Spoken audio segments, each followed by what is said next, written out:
Hello friends, आप सबका कक्षा 10 हिंदी विषय के क्षितिज भाग 2 के अध्याय 16 नौबत खाने में इबादत के अभ्यास प्रश्नोत्तर की इस क्लास में हार्दिक स्वागत है।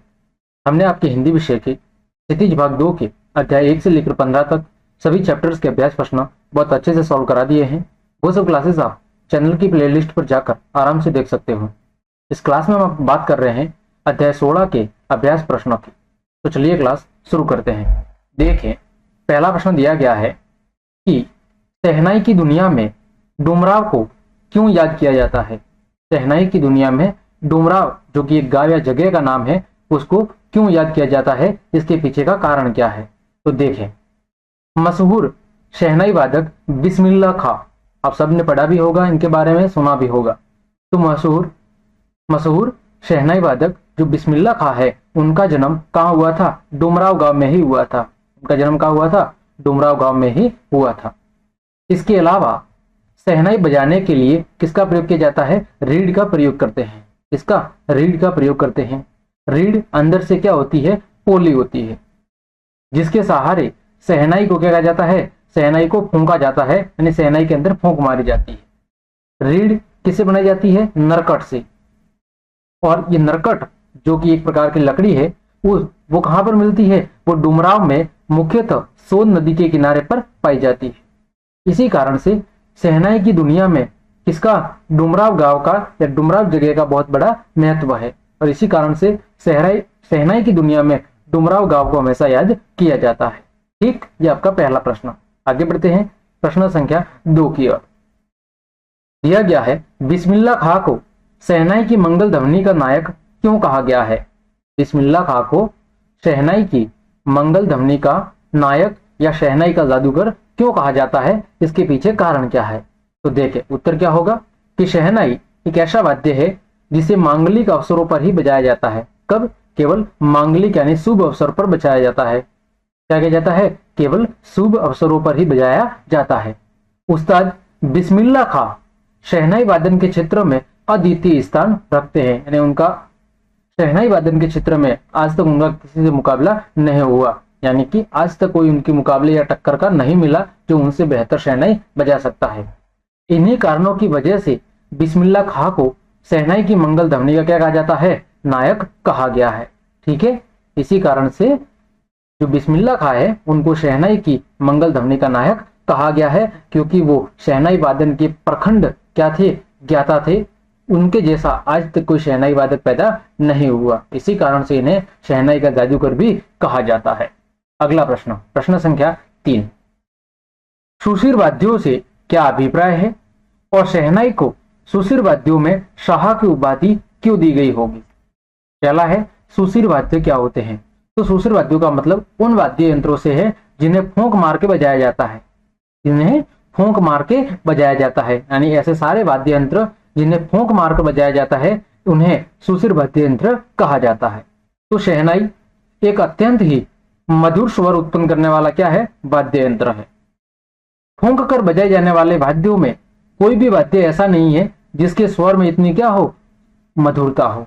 जितने भी सुशिर वाद्य है जिन्हें फूंक मारकर बजाया जाता है, उन सभी वाद्य यंत्रों में ऐसा कोई भी वाद्य यंत्र नहीं है जिसके स्वर में शहनाई जितनी क्या हो? मधुरता मौजूद हो। शहनाई में समस्त राग रागिनियों को आकर्षक सुरों में बांधा जा सकता है। शहनाई की मदद से समस्त जो राग रागिनियां हैं, उनको आकर्षक सुरों में बांधा जा सकता है। इसीलिए शहनाई की तुलना में अन्य कोई भी सुशिर वाद्य नहीं टिकता, और इसी कारण से शहनाई को सुशिर वाद्यों के शाह की उपाधि दी गई है। ठीक, यह आपका प्रश्न संख्या 3 था। आगे बढ़ते हैं प्रश्न संख्या 4। आशय स्पष्ट कीजिए। दिया गया है, पहला कथन, फटा सूर न बक्से लुंगिया का क्या है? आज फटी है तो कल सी जाएगी। क्या बोल रहा है कि फटा सूर न बक्से लुंगिया का क्या है? आज फटी है तो कल सी जाएगी। इसके पीछे का भावार्थ क्या है वो हमें बताना है, इसका आशय स्पष्ट करना है। तो देखिए, यहाँ पर बिस्मिल्लाह खां ने सूर और कपड़े या धन दौलत से तुलना करते हुए सूर को क्या बताया है? सूर को अधिक मूल्यवान बताया है। बिस्मिल्लाह खां ने तुलना की है सूर की और कपड़ों की।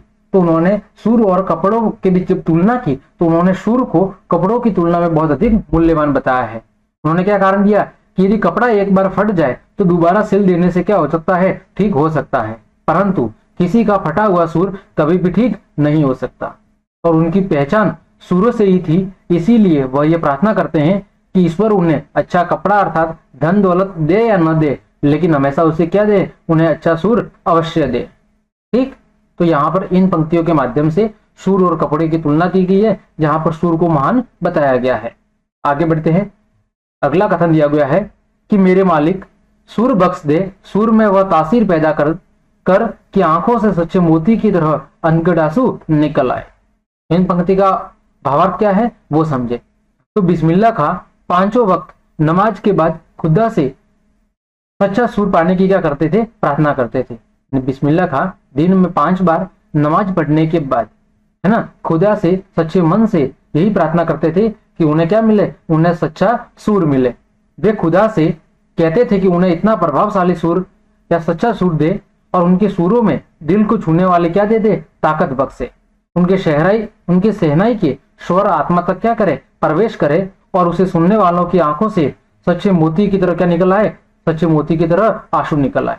और यही उनके सूर की क्या हुई, उनके सूर की कामयाबी होगी। तो यहाँ पर जो बिस्मिल्लाह खां है, उन्होंने ईश्वर से, है ना, खुदा से नमाज के बाद अपने जो सूर है उन अच्छे सूरों की क्या की है, प्रार्थना की है। उन्होंने भगवान से कहा है कि उन्हें कुछ नहीं चाहिए, केवल उन्हें क्या दे, अच्छा सूर दे, जिसे सुनकर लोगों की आंखों से सच्चे मोती की तरह क्या निकले, आंसू निकल पड़े और उनकी आत्मा तक, उनके रगों रगों में वो सूर समा जाए। ठीक, ये आपका प्रश्न संख्या 4 था। आगे बढ़ते हैं। ये शायद प्रश्न संख्या गलत लिखा हो गया, ये चौथा या 5वां प्रश्न होगा। ठीक है, देख लेना आप। काशी में हो रहे कौन से परिवर्तन बिस्मिल्लाह खां को व्यथित करते थे? काशी के अंदर ऐसे कौन से परिवर्तन हो रहे थे जिसके कारण बिस्मिल्लाह खां क्या हो रहे थे, दुखी हो रहे थे या व्यथित हो रहे थे? वो परिवर्तन क्या क्या थे वो आपको बताने हैं। तो देखिए, काशी से बहुत सी परंपराएं क्या हो गई है, लुप्त हो गई है। बात करें संगीत, साहित्य और अदब की परंपरा में धीरे धीरे क्या आ रही है, धीरे धीरे कमी आ गई है। अब काशी से धर्म की प्रतिष्ठा भी क्या हो रही है, धीरे धीरे लुप्त होती जा रही है। वहां हिंदू और मुसलमानों में पहले जैसा भाईचारा मौजूद नहीं है। पहले काशी खान पान की चीजों के लिए क्या था, विख्यात हुआ करता था, प्रसिद्ध हुआ करता था, परंतु अब उनमें भी क्या हो गए, उनमें भी परिवर्तन हो गए।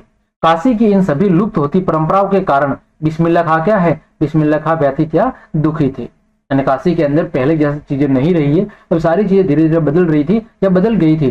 तो इन परिवर्तनों को देखकर जो बिस्मिल्लाह खां है वो उस पुरानी काशी की स्थिति को देखकर अब क्या हो रहे हैं, दुखी हो रहे हैं कि पुरानी काशी आज की काशी से बिल्कुल क्या थी, अलग थी।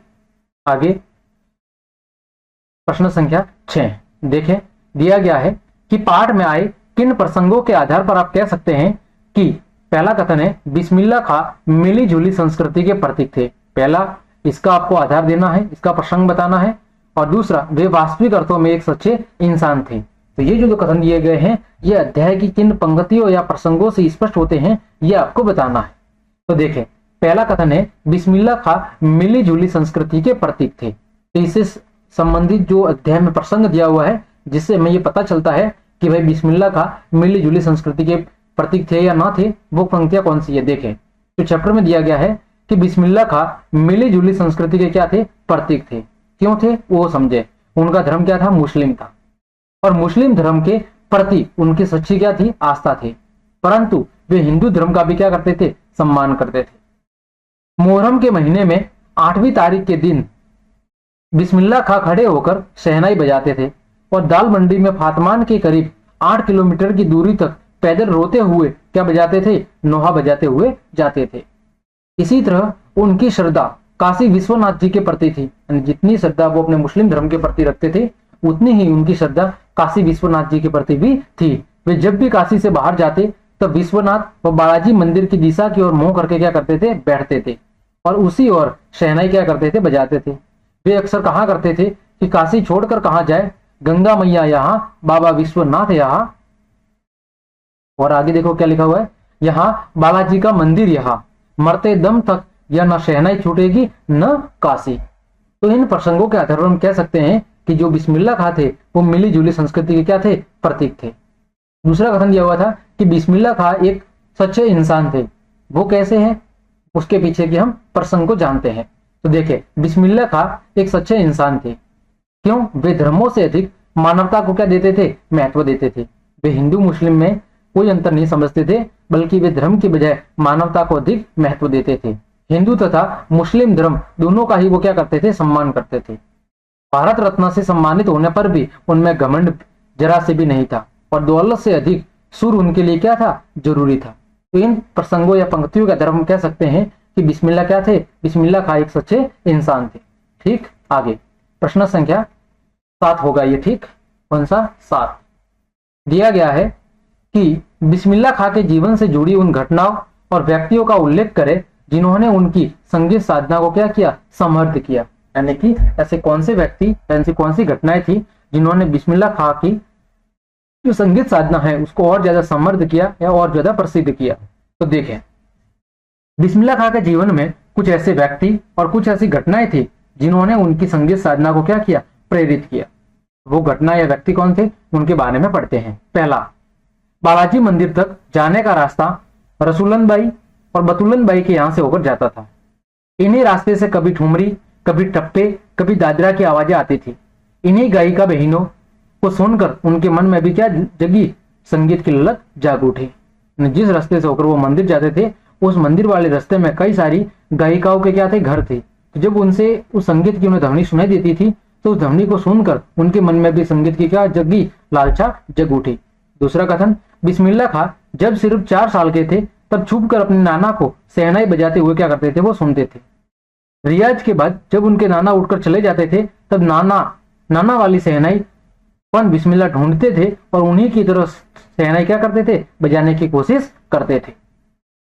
अगला, मामू जान अली बख्श जब शहनाई बजाते बजाते सम पर आ जाते तो बिस्मिल्लाह खां धड़ से एक पत्थर जमीन में मारा करते थे। इस प्रकार उन्होंने संगीत में दाद देना सीखा।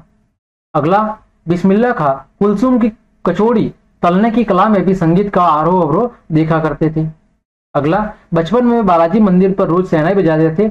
इससे शहनाई बजाने की उनकी कला दिन प्रतिदिन क्या होने लगी? निखरने लगी। तो ये कुछ घटनाएं और व्यक्ति थे जिनकी वजह से बिस्मिल्लाह खां का संगीत के प्रति और ज्यादा जुनून जगा और धीरे धीरे वो शहनाई की एक प्रख्यात क्या बन गए? शहनाई वादक बन गए। ठीक, आगे प्रश्न संख्या 8, बिस्मिल्लाह खां के व्यक्तित्व की कौन कौन सी विशेषताओं ने आपको प्रभावित किया है? यानी बिस्मिल्लाह खां के व्यक्तित्व की ऐसी कौन कौन सी विशेषताएं थी जिनसे आप सबसे ज्यादा प्रभावित हुए हो? देखें, तो बिस्मिल्लाह खां के व्यक्तित्व की निम्नलिखित बातें हमें प्रभावित करती है। कौन कौन सी बातें हैं वो समझे। पहला, ईश्वर के प्रति उनके मन में क्या थी? अगाध भक्ति थी। चाहे वो हिंदू धर्म हो या मुस्लिम धर्म, दोनों के लिए उनके मन में समान प्रेम था या समान सम्मान था। मुस्लिम होने के बाद भी उन्होंने हिंदू धर्म का सम्मान किया तथा हिंदू मुस्लिम एकता को क्या रखा? कायम रखा। तीसरा, भारत रत्न की उपाधि मिलने के बाद भी उनमें जरा से भी घमंड नहीं आया। अगला, वे एक सीधे साधे और सच्चे इंसान थे। पांचवा, उनमें संगीत के प्रति सच्चे लग्न और क्या था? सच्चा प्रेम था। छठा, वे अपनी मातृभूमि से सच्चा प्रेम करते थे। तो बिस्मिल्लाह खां की ये जो व्यक्तित्व की कुछ प्रमुख विशेषता है जिन्होंने मुझे क्या किया? काफी हद तक प्रभावित किया है। ठीक, आगे प्रश्न संख्या 9, मुहर्रम से बिस्मिल्लाह खां के जुड़ाव को अपने शब्दों में लिखिए। यानी मुहर्रम त्योहार जो कि मुसलमानों का एक प्रमुख त्योहार है, उस त्योहार से बिस्मिल्लाह खां का किस तरह का जुड़ाव था उसे अपने शब्दों में बताना है। तो मुहर्रम पर्व के साथ बिस्मिल्लाह खां और शहनाई का संबंध बहुत ही गहरा है। मुहर्रम के महीने में शिया मुसलमान क्या मनाते थे? शौक मनाते थे। इसीलिए पूरे 10 दिनों तक उनके खानदान का कोई व्यक्ति न तो मुहर्रम के दिनों में शहनाई बजाता था और न ही संगीत के किसी कार्यक्रम में भाग लेता था। 8वीं तारीख खां साहब के लिए बहुत ही क्या होती थी? महत्वपूर्ण होती थी। इस दिन खां साहब खड़े होकर शहनाई बजाते और दाल मंडी में आसमान के करीब 8 किलोमीटर की दूरी तक पैदल रोते हुए नोहा बजाते हुए जाते थे। इन दिनों कोई राग रागिनी नहीं बजाई जाती थी। उनकी आंखें इमाम हुसैन और उनके परिवार के लोगों की शहादत में हमेशा क्या रहती थी? नम रहती थी। तो ये मुहर्रम का बिस्मिल्लाह खां से क्या था?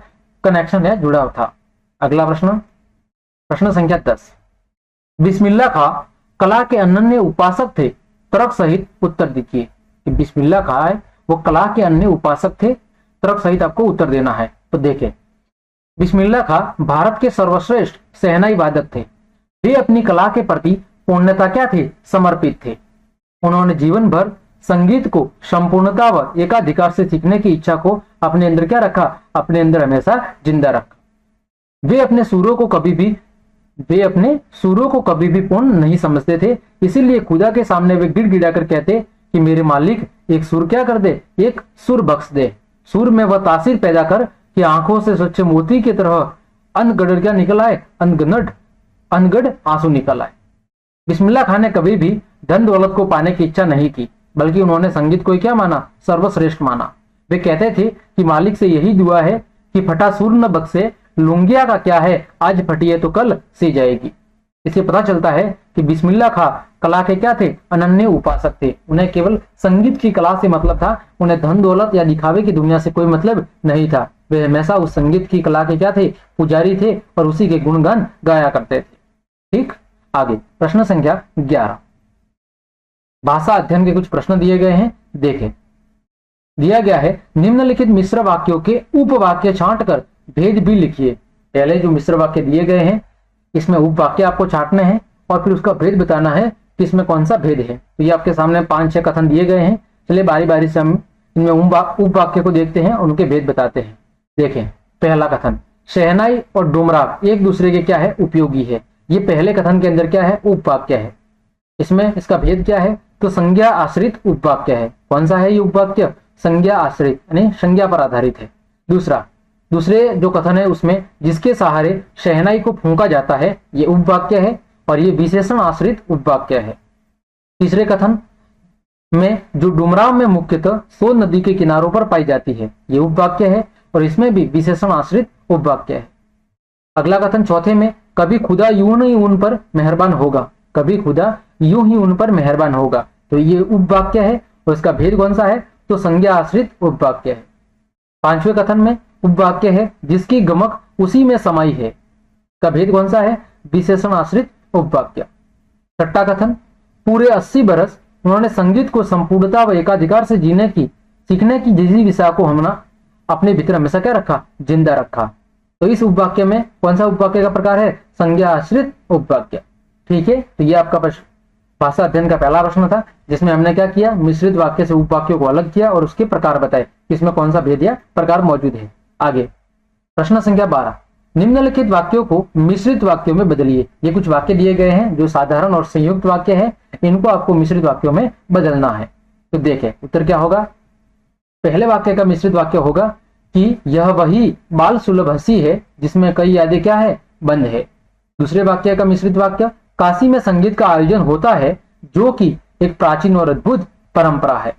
तीसरे कथन का मिश्र वाक्य, धत पगली ई भारत रत्न हमको लुंगिया पे नहीं सहनाइया पे मिला है। चौथे कथन का मिश्रित वाक्य, यह जो काशी का नायाब हीरा है वह हमेशा से ही दो कौमों को एक होकर आपस में भाईचारे के साथ रहने की क्या देता रहा है, प्रेरणा देता रहा है। तो ये आपके हो गए मिश्रित वाक्य। आगे तो इस प्रकार हमने आपके अध्याय के जितने भी अभ्यास के प्रश्न थे उन सभी अभ्यास प्रश्नों को बहुत अच्छे से सॉल्व कर दिया है। तो क्लास देखने के लिए आप सभी को धन्यवाद। अगर आपको क्लास पसंद आई है तो फिर लाइक, कमेंट, शेयर और सब्सक्राइब जरूर कर दें। इसके अलावा आप मुझे फेसबुक, इंस्टाग्राम, ट्विटर, टेलीग्राम आदि पर भी फॉलो कर सकते हैं। तो आज के लिए इतना ही, मिलते हैं अगली क्लास में। तब तक के लिए आप सबको जय हिंद, जय भारत।